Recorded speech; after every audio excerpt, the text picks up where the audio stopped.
খিচুড়ির কথা শুনলে কেন জানি জিভে জল চলে আসে।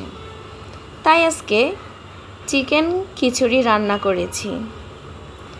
কার কার ভালো লাগে এই খিচুড়ি খেতে অবশ্যই বলবেন। আসসালামু আলাইকুম, সবাই কেমন আছেন? আমি হাজেরা আপনাদের সাথে চলে আসলাম নতুন আরেকটা ভিডিও শেয়ার করতে। নতুন একটা দিন পেলাম, আলহামদুলিল্লাহ, আল্লাহর কাছে হাজার হাজার শুকরিয়া আদায় করি। তারপর সকালে বাচ্চাদের জন্য খিচুড়ি রান্না করলাম, নিজেও খাবো, বাচ্চারাও খাবে। আগের দিনের মুরগির মাংস ছিল, তাই চিন্তা করলাম আজকে রুটি খাবো না, আজকে মুরগি দিয়ে খিচুড়ি রান্না করব।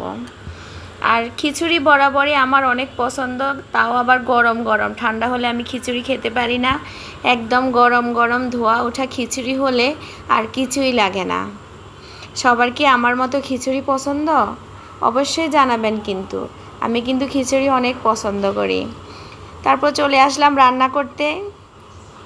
এখানে আমি মুগ ডাল, মশারির ডাল ভালোভাবে ফ্রাই প্যানে ভেজে নিচ্ছি। ভাজা হয়ে গেলে আমি চালের সাথে ডালগুলা ধুয়ে রেডি করে নিলাম। এখানে আমি আগের দিনের বেঁচে থাকা যে মুরগির মাংসটা ছিল সেটা এখন গরম দিয়ে তাতে আমি চালগুলা দিয়ে দিচ্ছি, ধুয়ে রাখা চালগুলা। ভালোভাবে এখন মুরগির মাংসের সাথে আমি চালগুলা মিশিয়ে নিব। খিচুড়ি বলেন, পোলাও বলেন, ভালোভাবে চালগুলা না কষালে পোলাও বা খিচুড়ি সুন্দর হয় না, জর্জরে হয় না। তাই আমি আগে চালগুলা দিয়ে এখন ভালোভাবে মশলার সাথে মাংসের সাথে মিশিয়ে নিব। তারপরে আমি একটা ম্যাজিক মশলা দিয়ে দিব। ম্যাজিক মশলা দিলে সুন্দর একটা গ্রান আসে আর খেতেও অনেক ভালো লাগে। আপনারাও চেষ্টা করবেন খিচুড়ির সাথে এরকম ম্যাজিক মশলা দিতে, তাহলে ফ্লেভারটা অন্য লেভেলে চলে যাবে। তারপর আমি এখন নেড়ে ছেড়ে মিশিয়ে নিচ্ছি। তারপর আমি পরিমাণ মতো পানি দিয়ে দিব। এখন আমি পরিমাণ মতো পানি দিয়ে দিচ্ছি। আমি এখানে চাল ডাল মিলে 2 কাপ নিয়েছি, তাই 4 কাপ পানি দিলাম। পরিমাণটা সবসময় সঠিক রাখবেন, তাহলে খিচুড়ি বলেন, পোলাও বলেন, বিরিয়ানি বলেন, সব কিছু সুন্দরভাবে জর্জরে এবং সুন্দর হবে। এখন আমি এখানে লবণ আর একটু মরিচের গুঁড়া দিব ঝাল ঝাল হওয়ার জন্য। পরিমাণ মতো লবণ দিয়ে দিলাম, কারণ মাংসের সাথে এমনিতেই লবণ আছে, তাই পরিমাণ মতো দিব, বেশি হলে আবার খাওয়া যাবে না। তো এখন আমি ঢাকনা দিয়ে রাখলাম, সুন্দর মতো বলক আসুক। চালটাও মোটামুটি সিদ্ধ হয়ে যাবে, এর মাঝখানে একটু একটু নাড়া দিব। এই যে দেখেন আমি নাড়া দিচ্ছি যেন নিচে লেগে না যায়। আর তারপর আমি কয়েকটা কাঁচামরিচ দিয়ে দিব। এই কাঁচামরিচটা খিচুড়ির সাথে মেখে খেতে অনেক ভালো লাগে। আমার কাছে তো অনেক ভালো লাগে, আপনাদের কাছে কেমন লাগে অবশ্যই বলবেন। এখন আমি নাড়াচাড়া দিয়ে আবার ঢাকনা দিয়ে রেখে দেব, কারণ চালটা এখনও সিদ্ধ হয়নি। এই যে দেখেন খিচুড়ির কালারটা অনেক সুন্দর আসছে, আর পানিও মোটামুটি এখন শুকিয়ে আসতেছে। তারপর আমি নেড়ে ছেড়ে আবার ঢাকনা দিয়ে রেখে দিব। আমার ভিডিওর কোনো অংশে যদি আপনাদের ভালো লাগে তাহলে অবশ্যই আমার ভিডিওতে লাইক, কমেন্ট, শেয়ার এবং সাবস্ক্রাইব করবেন। আর যারা আগে থেকে লাইক, কমেন্ট, শেয়ার এবং সাবস্ক্রাইব করেছেন তাদেরকে অসংখ্য অসংখ্য ধন্যবাদ।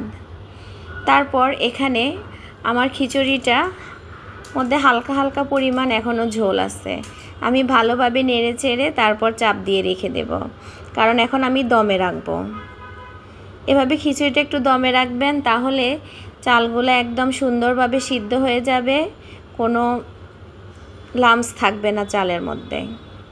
তারপর আমি এখন ঢেকে রাখলাম, আবার উঠিয়ে এখন আমি আবার নাড়া দিয়ে দিব, কারণ লাস্ট পর্যায়ে তো এখন নিচে লাগার একটা সম্ভাবনা থাকে। এজন্য আলতোভাবে আমি খিচুড়িটা নেড়ে দিচ্ছি। খিচুড়ি আসলে আমাদের সবারই পছন্দ মোটামুটি। আমরা বাঙালি, আমরা খিচুড়ি খেতে অনেক পছন্দ করি, তাও আবার গরম গরম খিচুড়ি হলে তো কোনো কথাই নেই।